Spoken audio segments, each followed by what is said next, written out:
دوستان امروز آمدیم جایی که ما یک ماه پیش خستای بادام کوهی و خنجک و اینا کاشته بودیم.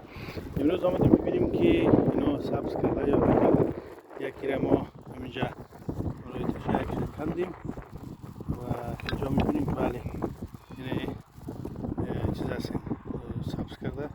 یا تخم های هست که ما یک ماه پیش کاشته بودیم دیگه سبز کرده.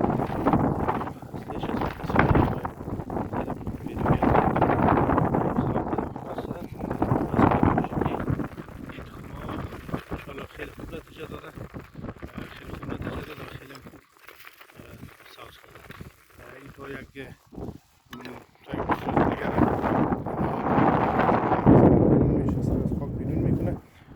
فعلا اینجا رمام بسیار به صورت ویرایه در منطقه حضور داره ولی مشکل نیست تا یک ماه دیگر که اینا جا نمیزنه تا زمان رمام این منطقه را ترک میکنه میرن جای دیگر بسیار خیلی هم نتیجه بخش بوده انشاءالله.